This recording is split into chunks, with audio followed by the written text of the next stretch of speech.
नमस्कार, ज्योती मस्के चॅनलमध्ये तुमचं स्वागत आहे। तर आपण आज करणार आहोत साबुदाणा खिचडी। तर हे बघा, मी इथे घेतलेला आहे साबुदाणा आणि हा साबुदाणा भिजलेला आहे आपला। तर याचा व्हिडिओ मी केलेला नाही बघा।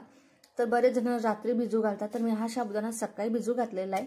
तर याला 4 घंटे झालेले, 4 घंट्यामध्ये आपला साबुदाणा हा भिजून तयार झालेला आहे। जर तुम्ही रात्री भिजू घालत असाल तर साबुदाणा हा जास्त फुलतो, पण तसा पण हा आपण कोमट पाण्यामध्ये जर टाकला ना तर लगेच आपला हा तयार होतो, खूप जास्त वेळ लागत नाही बघा।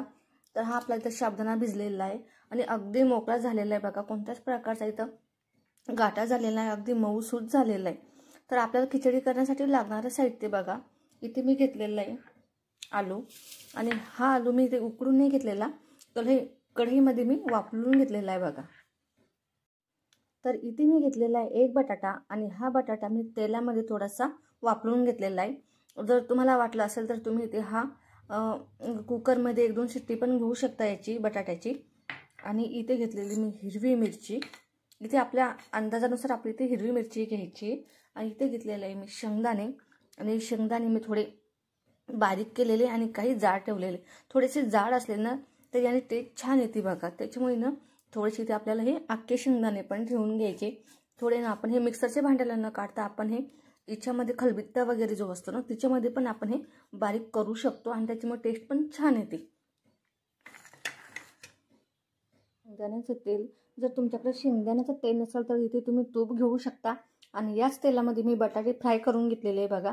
आता हे तेल गरम झाल्यानंतर आपण याच्यामध्ये मिरची टाकून घेणार आहोत। आता बऱ्याच भागामध्ये जिरं खातात, आता आमच्या भागामध्ये जिरं खात नाही, त्याच्यामुळे मी इथे जिरे टाकणार नाही। जर तुम्ही नाश्त्यासाठी वगैरे करत असाल तर तुम्ही इथे जिरे टाकू शकता, पण आपण हे उपवासासाठी करत आहोत त्याच्यामुळे मी ते जिरे टाकणार नाही बघा। तेल गरम झाल्यानंतर आपण इथे टाकायची हिरवी मिरची। तर हिरवी मिरची बघा इथे आपल्याला छानपैकी ते तेलामध्ये फ्राय करून घ्यायची आहे।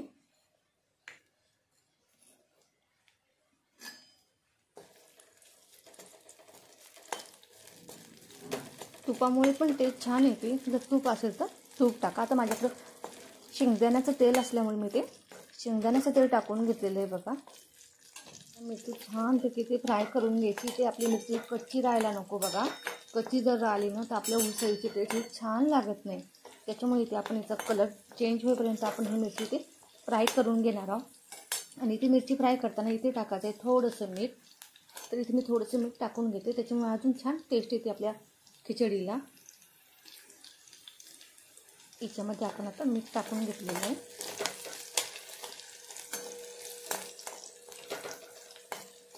मी शेंगदाणे भाजताना वगैरे कोणताच व्हिडिओ घेतलेला नाही, कारण खूप मोठा व्हिडिओ तो बघा, त्याच्यामुळे नाही तुम्ही हे सर्व पूर्वतयारी करून घेतलेली आहे आणि आपण इथे उसळ करायला सुरुवात केलेली आहे।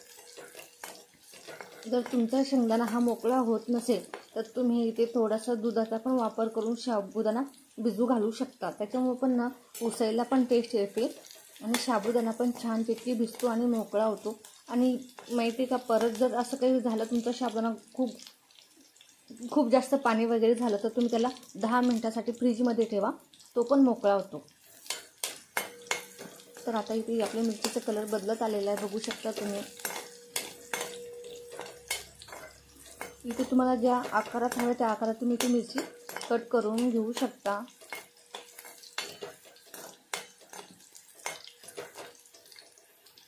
तर इथे आपली ही मिरची छानपैकी फ्राय झालेली, याच्यामध्ये आपल्याला टाकून घ्यायचा आहे साबुदाणा।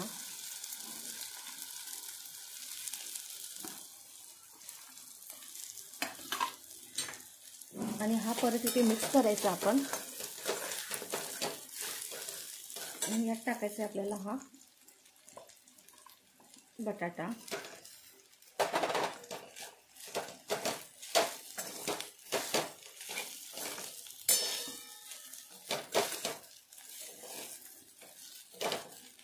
आणि आता टाकून घ्यायचं आहे आपल्याला इथे शेंगदाण्याचा हा कूट, आणि आता याला छानपैकी ते आपल्याला मिक्स करून घ्यायचे बघा।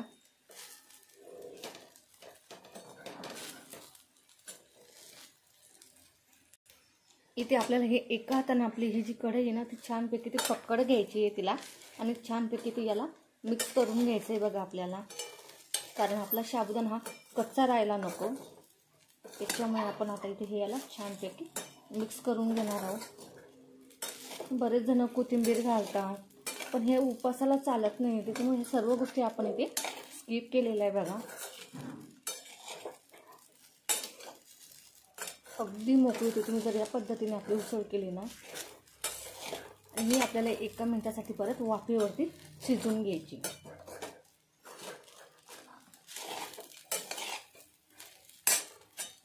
याच्यावरती काय करायचं माहिती आहे का, थोडंसं पाण्याचा शिपका असतो ना तो मारायचा.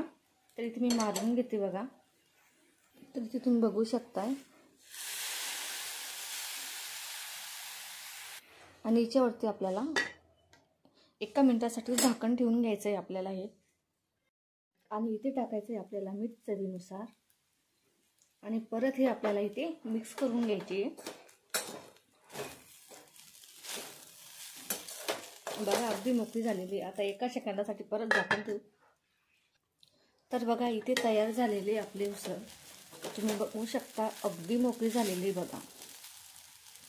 आणि नरम पण अगदी नरम झालेली आहे. तर ही आता तुम्ही दह्यासोबत याच्यावरती थोडंसं लिंबू पण टाकू शकता. अजून छान टेस्ट येते. जर माझा व्हिडिओ तुम्हाला आवडला असेल तर प्लीज लाईक, शेअर आणि कमेंट करायला विसरू नका.